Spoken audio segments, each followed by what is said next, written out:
सवाल किया है महोदय कि खिजरी विधानसभा क्षेत्र अंतर्गत अनगढ़ा प्रखंड के राजकृत मध्य विद्यालय चतरा के खाता नंबर 226 प्लॉट नंबर 20 कुल रकबा 2 एकड़ 3 डिसमिल भूमि विद्यालय के स्वामित्व का है। उसमें एक जवाब आया है महोदय, जवाब आया है आंशिक स्वीकारात्मक। महोदय मैं इतना जानना चाहता हूं कि जब वहां पे स्कूल है महोदय, स्कूल है वहां पे 1980 के दशक में स्कूल बना है, तो फिर यह आंशिक स्वीकारात्मक का मतलब अर्थ समझ में नहीं आ रहा है कि ये जवाब में आंशिक स्वीकारात्मक क्यों दिया गया है। इससे मतलब क्या मतलब जवाब क्या देना चाह रहे हैं, मैं माननीय मंत्री जानना चाहता हूँ। माननीय मंत्री अध्यक्ष महोदय,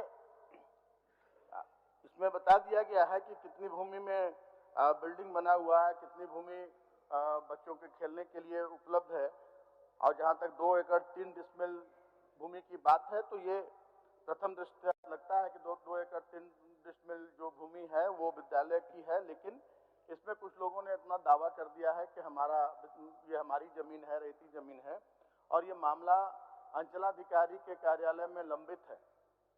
जिला शिक्षा अधीक्षक का जो रिपोर्ट आया है उसमें यह है कि अंचलाधिकारी के यहाँ ये मामला विचाराधीन है। जैसे ही अंचलाधिकारी का निर्णय आ जाएगा, अग्रतर कार्रवाई करते हुए, और बाउंड्री वॉल के लिए पैसा भी उपलब्ध कराया गया था, तो जैसे ही अंचलाधिकारी का रिपोर्ट अगर फेवर में आता है तो स्कूल का बाउंड्री करा दिया जाएगा। माननीय सदस्य। अध्यक्ष महोदय, ये माननीय मंत्री जी का जवाब है कि भाई वहाँ पे दूसरे लोगों का अतिक्रमण हो गया है, दूसरे लोगों का पर्चा है। महोदय वो जो जमीन है वो सरकारी जमीन है, और सरकारी जमीन में स्कूल बना हुआ है।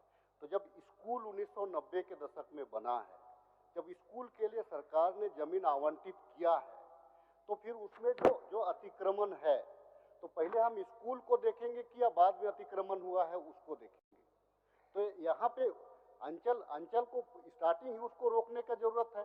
अगर अंचल ने गलती किया है, वहाँ पे स्कूल अगर बना हुआ था, बच्चे पढ़ रहे थे, सारा चीज व्यवस्थित रूप से चल रहा था, तो वहाँ पे विवाद का कोई जगह ही नहीं था, तो ये यहाँ पे जो जवाब दिया गया है, बड़ा गोल जवाब दिया गया है, और मुझे ऐसे जवाब से प्रतीत हो रहा है कि स्कूल को बंद करा करके जिन्होंने वहाँ पे कब्जा किया है, जिन्होंने अतिक्रमण किया है, उसको मदद करने का प्रयास किया जा रहा है। माननीय मंत्री जी, जब भी कोई मामला अध्यक्ष महोदय किसी भी न्यायालय में होता है तो उस पर सरकार हस्तक्षेप नहीं कर सकती है, और मामला बहुत छोटे से न्यायालय में है, अंचलाधिकारी के न्यायालय में है, और जो भी होगा उसमें निर्णय, मुझे लगता है कि अगर विद्यालय की वो भूमि है तो पक्ष में निर्णय होना चाहिए, और पक्ष में निर्णय होगा। जब निर्णय होते ही उस पर 4 दीवारी का निर्माण करा दिया जाएगा। महोदय इसमें जवाब ही दिया गया है कि स्कूल को पट्टा दिया गया है, तो इसमें पक्ष और विपक्ष का बात ही नहीं है। जब स्कूल के लिए ऑलरेडी हम पट्टा सरकार के द्वारा दिया ही गया है, तो उसको अतिक्रमण हटाने में क्या है?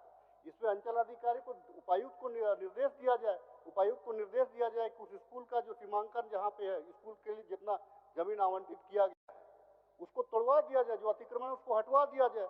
बच्चे तो हमारे हैं ना, बच्चे प्रभावित हो रहे हैं, वहाँ पे बच्चों को स्कूल आने जाने में ग्रामीण परेशान है।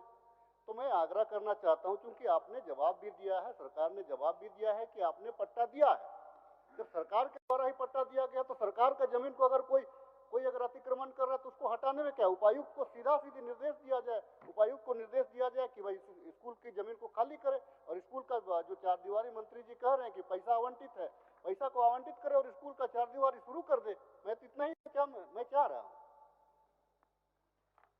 अध्यक्ष महोदय, कोई भी मामला कहीं किसी भी न्यायालय में विचाराधीन अगर होता है, चाहे कितना भी गलत मामला ही क्यों ना हो, गलत आरोप ही क्यों ना हो, लेकिन जब तक उस पर निर्णय नहीं आ जाता है तब तक उस पर एक कदम भी आगे बढ़ना संभव नहीं है। मैं चाहूंगा कि जितनी जल्दी से जल्दी इस मामले का निपटारा हो, उसमें माननीय हमारे सदस्य महोदय भी उसमें हस्तक्षेप करें, सीओ को, और कहें कि जल्द से जल्द इसकी सुनवाई करके मामले का निष्पादन करें।